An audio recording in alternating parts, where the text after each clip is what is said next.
我哋由塞爾維亞嘅貝爾格萊德機場出發，去緊彼得羅亞拉丁要塞。如果你係跟旅行團嚟嘅，好可能只係俾半個鐘你影下相就走。你心諗，喂，有咩咁特別啊？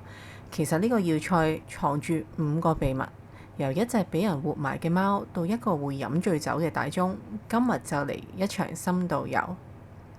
要了解佢，首先要知佢個地理位置有幾咁犀利。佢坐落喺歐洲第2長嘅多瑙河灣位。古時邊個攞到呢個位置，就等於鎖住咗歐洲中南部，所以佢歷代都係兵家必爭之地。羅馬帝國、匈牙利、鄂圖曼帝國到最後嘅哈布斯堡王朝，個個都打緊佢主意。呢度有顯示咗歐洲歷史嘅縮影。點解我話佢係歐洲歷史嘅縮影呢？因為佢見證咗幾個歐洲文明嘅關鍵轉捩點。第一就係羅馬帝國嘅邊界，佢代表住古羅馬文明擴張到最遠嘅界線，防禦住北方嘅部族，係文明同埋蠻方嘅分界線。第二，基督教同埋伊斯蘭教嘅對壘，佢長期企喺哈布斯堡，即係天主教啦，同埋鄂圖曼帝國，代表住伊斯蘭教對戰嘅最前線，係中歐抵抗東方擴張嘅血肉長城。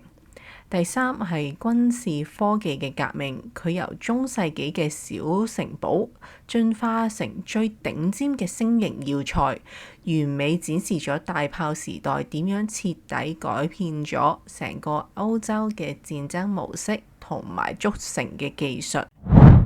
我哋喺現場睇未必睇得出佢嗰個幾何學個設計有幾複雜啊，但係如果咧揾到鳥瞰圖望落去，你就會見到佢嗰個星形要塞設計。點解要整到星形呢？答案係消滅死角。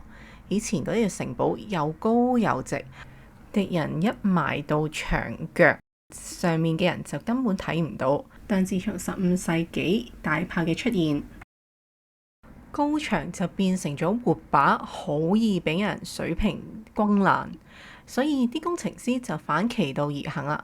佢哋將嗰個城牆降低，主要用泥土同埋石塊堆到極厚啊，再整到好似鋸齒咁嘅靈堡。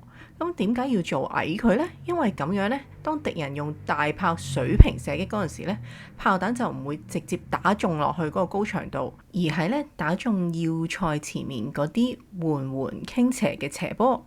呢啲斜坡呢就可以射走炮彈大部分嘅衝擊力，甚至令到個炮彈向上咁彈開，打唔到後面真正嘅城牆。咁所以呢，呢啲低矮嘅土牆呢，其實有好似吸力海綿啊，好似防彈衣咁樣嘅結合，比中世紀嗰個高牆咧更加有效咁對抗大炮嘅。你睇啊，嗰個星形嘅每一個尖角，即係靈堡啦，就可以用大炮同埋火槍側面咁樣支援隔離嗰隻角。咁即係話敵人一進攻，就會同時俾兩邊嘅火力交叉咁射擊，想匿埋都難啊！成個城堡就好似一件超級幾何嘅武器，設計勁過我哋諗嘅好多。講完硬知識，講翻啲神秘又迷人嘅傳說。呢度有2個傳說好出名，第一個咧就係秘密嘅隧道。傳聞咧有條地底隧道直通多瑙河嘅對岸嘅。話說1913年有個奧匈帝國嘅士兵就係同佢嘅未婚妻用呢條秘密隧道私奔咗啦，係咪好浪漫呢？但係另一個咧就幾得人驚啦，就係關於貓嘅傳說。傳說咧喺堡壘嘅人為咗要佢長存，特登將活貓放咗喺地基入邊，因為貓有9條命啊嘛。雖然聽落有啲奇怪，有啲邪邪地啊，但係喺城牆上邊真係會見到貓頭嘅石雕嘅喎。仲有個傳聞話重建嗰陣時真係發現個貓嘅木乃伊殘骸。咁到底係真係假呢？大家自己判斷一下啦。如果咧喺網上 search 呢個要塞咧，通常咧就會顯示呢一個鐘樓嘅，佢睇落好似冇乜特別啦，但你細心睇會發現佢嘅唔同，因為佢係反轉嘅，因為佢嘅大針咧係指小時，個細針咧先係指分鐘，咁係為咗俾喺多瑙河上面嘅漁夫同埋船員喺好遠嘅地方都可以睇清楚最重要嘅小時嗰個時間。咁點解叫佢最終呢？因為佢嗰個機械設計好古老啊，冷嗰時咧就走得好慢啦，天熱咧就會走得好快喎，完全係一個時間亂晒大龍嘅老人家。雖然佢係醉醉地啦，但佢300幾年嚟都運作緊嘅，咁真係好神奇。而家呢度咧已經變化咗為一個文化地標啦。有諾維薩德市嘅博物館啦，有藝術家聚居地 Studio 61啦。當然最大嘅亮點呢，就係佢嗰個地下軍事畫廊，以前呢係用嚟做監獄同埋倉庫嘅。